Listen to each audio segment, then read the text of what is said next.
everybody, my name is Markiplier and welcome to Five Nights at Freddy's. When this is uploaded, it will be the 10-year anniversary of Five Nights at Freddy's 3, which, damn, I remember the hype. I didn't really follow FNaF news heavily, only the games at the time. So when my friend explained the trailer to me at recess, watching the game theories, it's nostalgic to think back. Now, why isn't this called a retrospective? Because I'm not going to explain building up to each game. This is a revisit.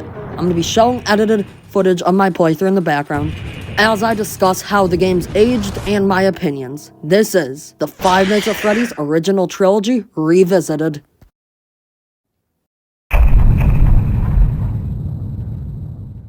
Here we are, Five Nights at Freddy's 1, Night 1.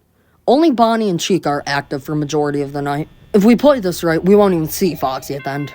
Sorry, I know I should show everything, but it's Night 1. It's not usually that bad in any of the games, so I'll play through. So Night 2 is Bonnie, Chica, and Foxy. Bonnie and Foxy go down the left hall area. Chica and next night, Freddy will be going down the right hall. And Golden Freddy, he doesn't obey the laws of physics. FNaF lore for you. Speaking of, I'm not touching the lore in this video. Or ever. Night 3, Freddy is joining this party. His moves are mic toss, birthday... Oh wait, wrong video. Now, during this night, in Night 4, I'm going to explain every character's mechanics. Bonnie and Chica go down the left and right hall, as I said. When you see them in your door light, you shut the door, so they leave. If you're too slow, they jam the door and light. They can't actually enter the office until you flip up the camera, which, then you die. Which somehow, I still haven't died, by the way. I don't know, surprising. But Freddy and Foxy have different mechanics, so I'm gonna explain them right now. When Foxy is ready, he books down the west hallway, and you have to shut the door or you get the worst jump scare in this whole game. Seriously, look at it. If you block him, he takes some power, which goes up exponentially the more he comes. Wait. Which makes the game more difficult. If you are on the cameras when the game checks for his movement opportunities, his timer is reset and paused until you put the cameras back down. Which, when we get to Night 4, you'll see me do the 420 mode strategy. Now, Freddy. He's the only reason I ever really die in FNaF. So Freddy, unlike everyone else, when he gets to your door, he doesn't leave. You can stall him by watching him on the cams. Unlike Foxy, you actually have to be watching his camera specifically. You can get around it by shutting your doors when he's there so you can safely check the cameras. Or only check Freddy's camera. Now the intense character, Golden Freddy. Enter 1987, clear reference to...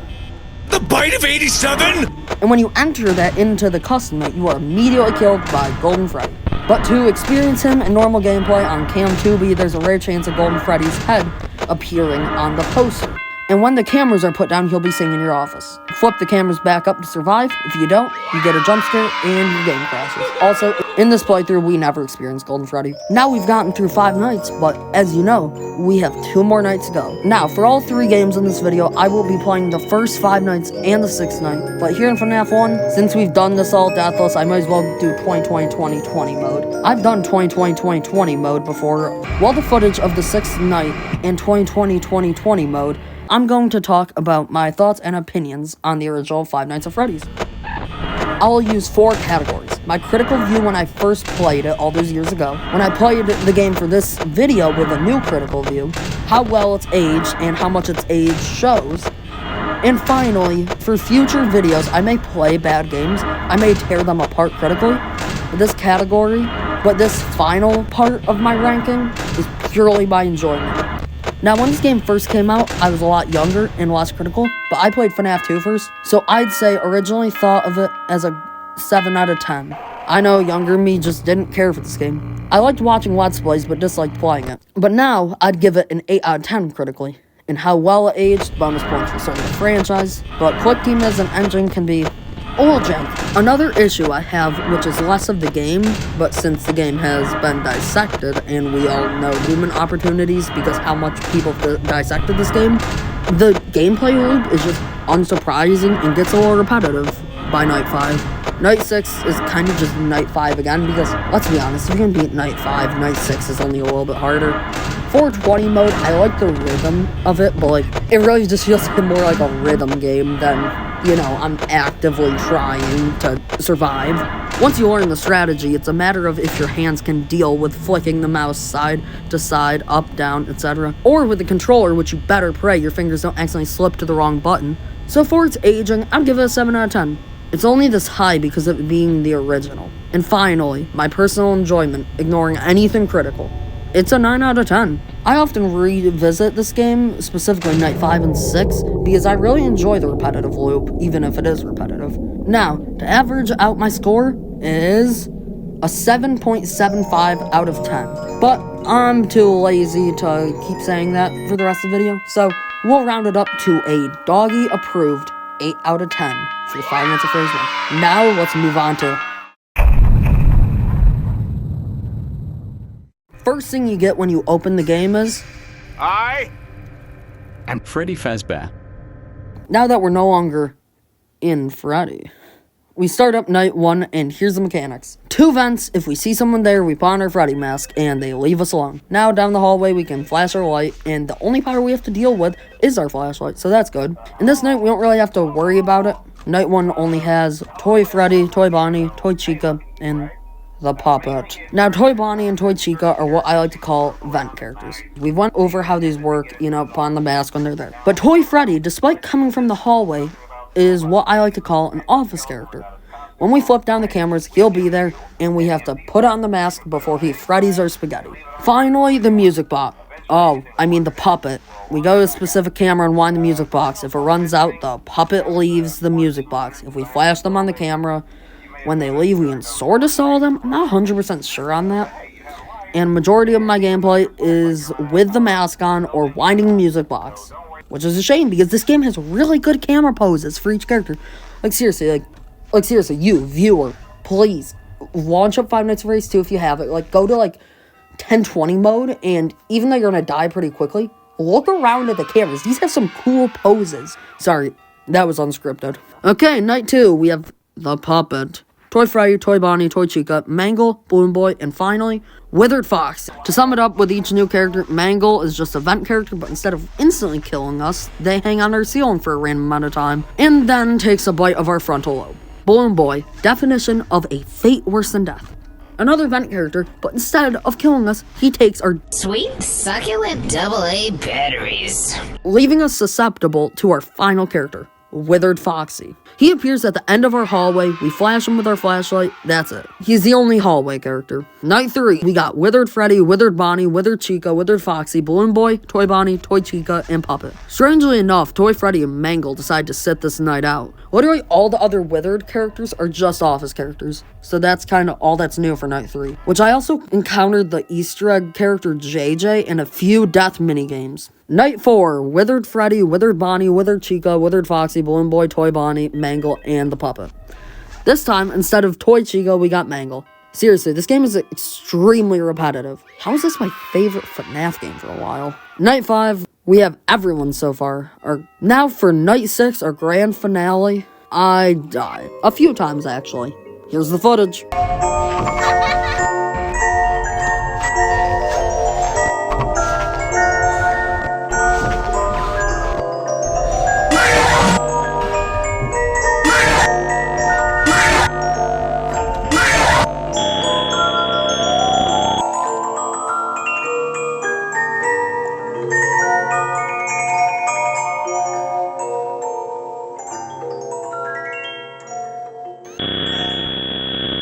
Now for Night 6, our grand finale. Might as well say the Night 6 character while I talk over the gameplay, Golden Freddy. He's the same as FNaF 1, but also appears in the hallway. To get rid of him is either to flip up our cameras or put on the mask. So, while Night 6 plays out, I'll go on to the review. I first played this game 10 years ago. God, I'm old. And puberty still will not hit my voice. When I first played it, 10 out of 10. Now, I'd give it a 6 out of 10. How does it hold up? 8 out of 10. Introduced death minigames and a lot more learned characters. Now, putting our critical lens aside, how much enjoyment did I get out of it? A solid 7 out of 10. I'm sorry, I wish I could give it more considering it's my first Five Nights at Freddy's game. It's just some of the RNG has made me so angry at times, and many flaws were just too difficult to overlook. So to give you an average, another 7.75 out of 10.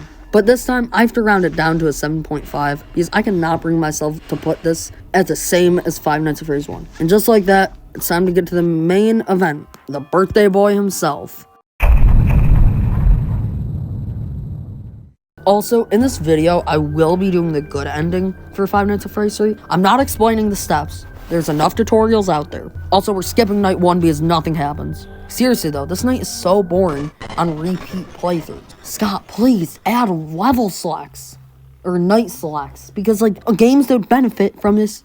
Honestly, all the games benefit. Like, FNaF 2, each night has different characters. This night, because if you want to replay the game but don't want to do night 1 again, FNaF 4, sister location definitely needs it. Okay, rant aside.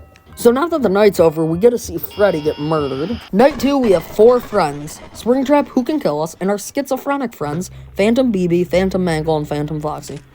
If they jump scare us, we have to reset our ventilation because there's a ventilation error. Must be leaking cocaine because somehow Springtrap becomes extremely fast. Once we survive Silly Furry Murderer Boy, we see the GOAT Bonnie get murdered, which is inaccurate. Bonnie would never lose. Night 3, we get more schizophrenic friends. Phantom Freddy and Phantom Chica, same as the other Phantoms. Listen, I know FNaF 3 is the main event, but this is why I made it a trilogy in this video instead of just FNaF 3, because I don't think my, flashy editing can save the basic Five Nights at Freddy's 3 gameplay. And I don't have much to say. Oh, and Chica dies. Sorry, I forgot about that. Night 4, another new schizophrenic hallucination friend, Phantom Puppet. But on the camera, we see the normal puppet, which can mean the real puppet is there. That's another can of worms that I'm not opening in this video, or probably ever. Difference between Phantom Puppet and all the other Phantoms is instead of murdering your ventilation, it kills your audio, which is annoying. After surviving Springtrap yet again, Foxy gets slaughtered. Final night, night 5. Only new imaginary friend is Phantom Bonnie. Jokes aside, I could not beat this night. It took me a while. Who's ready for a death montage? Hello?